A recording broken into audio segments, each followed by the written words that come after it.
din kardeşlerimizge anlatıp koyuğuzunu diler idim men. Ol da bolsa, nerseler korkırga gerek? Nerseler buza urazanı?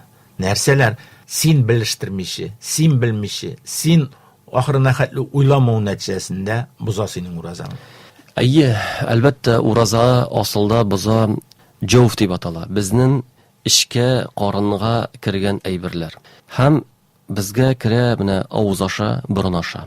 Шулай ук галимнәр саныйлар эшкә керүне, мәсәлән, клизма куйса яки свеча куйса, ул дагын шушы эшкә керүдән санала дип әйтәләр. Ураза тоткан кеше сак булырга тиеш, авызы аша бер тамчы су яки ризык, хәтта теш арасында калса дагын, әгәр дә ул борчак хәтлек зур була икән, ягъни тамактан кирип китүдән сакланырга тиеш. Тәһарәт алганда дагын саклык белән генә авызларын шыйкарга кирәк, тамакка су үтеп кермәсен. Кайбер кеше сорарга мөмкин, без бит тәһарәт алганда авыз чылана бит инде. Анда бит барбер ниндидер югышлык кала, ул гафу ителә. Аллаһ Таала аны менә кеше мәсәлән төкердеп чыгарды, анда инде авыздан ниндидер югышлык кала икән, төкерек аша югышлык керә икән, ул инде гафу ителә. Шулай ук борынны шыйкаганда Пәйгамбәрбез саллаллаһу алейхи ва саллям әйтте, борыныгызны яхшы итеп шыйкагыз диде, ураза булмаган хәлдә диде. Әгәр дә ураза булсагыз, саклык белән шыйкарга кушты. Чөнки теге борын аша тамакка су үтмәсен өчен. Уразаны бозатаган әйберләрдән сак булырга кирәк. Ягъни ашау, эчү, һәм инде менә яңгыр яуганда мәсәлән авызга ялгыш кирип китергә мөмкин. Кардан мисал өченме? Әмма ләкин әгәр дә ул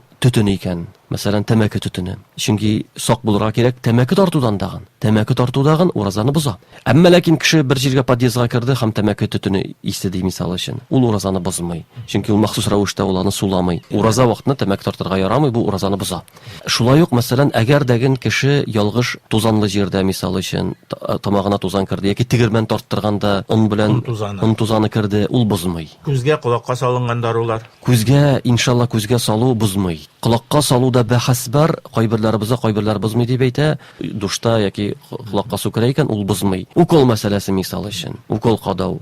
Мөфтият тарафыннан фәтва бирелә инде, ул бозмый дип инде. Мускулларга кадалатыган мәсәләнме, авыруны җиңгеләйтер өчен, мәсәлән, теш алдырганда мисал өченме, яки инсулин шикелле, алар бозмый инде. Хәзерге заман галимнәре бозмый дип әйтә. Әгәр дәгән система куялса. Менә бу системада хәзерге заман галимнәрендә ике төрле фикер. Кайберләре бозады, кайберләре бозмый дип әйтә. Иншалла, безнең мәзһәб кагыйдәләренә килгәндә ул бозмый, Алла бирсә. Бозмый, ансы дагын бозмый. Тормышын саклап калу өчен эшләнә торган әйбер, сәламәтлеген саклау өчен. Сәламәтлегебез Аллаһ Тәгалә биргән әманәт бит инде ул. Әйе, бозмый кан алдыру. Әгәр дә мәсәлән бармактан кан алдыра икән яки венадан кан алдыра икән, ул бозмый. Әмма ләкин кан салу тәнгә ул инде боза. Борыннан кан китсә бозмый, авыздан кан китсә бозмый, ләкин саклык кирәк, аны йотмаска кирәк.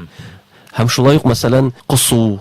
Әгәр дә кеше үзе кысып чыгара икән, бозмый. Әмма ләкин мәсәлән кеше күп итеп ашады һәм кире килде. Әгәр дә шушы ашау кире кирип китә икән, ул дагын бозмый. Менә әз генә кысык шикелле тамактан чыгып китергә мөмкин. Һәм кире кирип тә китергә мөмкин ул. Чыгарып өлгермәскә мөмкин, ул дагын бозмый. Тәһарәтне дә бозмый. Тәһарәтне дә бозмый һәм уразаны да бозмый. Чөнки тәһарәтне боза ул әгәр дә тутырып кысса инде. Шул вакытта тәһарәт бозыла. Шулай ук әгәр дә ул душка кирип чыкса мисал өчен, уразага зыян килми, яки суга кирип торса, мәсәлән, кайбер эссе көндәрдә сорыйлар, су кыйнарга ярыймы юкмы дип мисал өчен инде. Су кыйну киңәш ителми. Монда куркыныч бар, борын аша, тамак аша су кирип китү куркынычы бар. Әмма ләкин инде әгәр дә теге бик эсселәнгән булса, теге кирип кенә чыга икән, мәсәлән, теге тәнен су күкрәктән тәнен суытып алыр өчен генә, ул вакытта рөхсәт ителә ансы. Суынып алыр өчен дип әйтәм инде. Хәзерге заманда инде душ астына кирип чыксам була. Мунча кирү мисал өчен хәл бетермәскә кирәк. Менә шуны игътибар итәргә кирәк. Мусульман кеше түгел, ул әзрәк исерәк булса, су эчәсенә китерә. Әйе, менә шул су эчәсенә бик мусульман кеше ураза вакытында үзе белә торып махсус рәвештә су эчүгә китерүгә, хәл бетерә торган әйберләрне эшләмәсен. Хәтта менә балалар да физкультурада әйтәм инде аларга, теге бик каты йөгермәгез. Алар бит үзләре уйныйлар футбол мәсәлән. Инде ураза вакытында саклык белән уйнагыз дип әйтәм инде. Чөнки көндез уйныйсыз, аннары хәлегез бетә кичкә. Мусульман кеше бу әйберләргә саклык белән карарга кирәк. Әмма ләкин инде әгәр дә син урак өстендә икән, әгәр дә син эштә икән, теге эшләмичә дә булмый бит, шулай бит. Ансы икенче хәл инде. Эшлисең, тырышасың һәм түзәсең инде. Авыз ачтыртырга мәҗбүр итә торган гамәлләрдән сак булырга кирәк. Чөнки син барбер гыйбадәттә, әгәр дә ул гамәл менә килеп терәлмәгән икән, саклык белән аны башкарга кирәк инде. Монда инде кала тагы бер мәсьәлә, уразаны катгый рәвештә боза торган әйбер ул җинси якынлык кылу. Әгәр дә ураза вакытында ураза килеш шундый эш башкарылса. Уразадагы булган кешегә бу инде тыелган. Уразаны бозатаган әйберләр. Тагы бер мәсьәлә бар, әгәр дәген кеше онытылып эшләсә, менә шушы санап киткән әйберләрне, ураза бозатаган әйберләрне, мәсәлән, бала кеше мисал өчен, яки олы яшьтәге кеше кухняга керде, су ичеп, яланган, онытылып, ялгышлык белән дә онытылып эшли икән, бу гафу ителә. Аллаһ Таала моны гафу итә, Аллаһ Таала ашаткан булып санала, Аллаһ Таала ризыкландырган булып санала. Кеше интегеп йөрергә тиешме, үзен битәрләп үкенеп йөрергә тиешме бу чиракта? Чыннан да онытылып, җытты улан кире чыгара алмый бит. Юк, монда бер нинди дәгән юк. Шуңа Пәйгамбәр саллаллаһу алейһи ва сәлләм әйтте: "Иннама атгамахуллаһу ва сака". Аллаһ Таала ашатты һәм чиртте дип әйтә.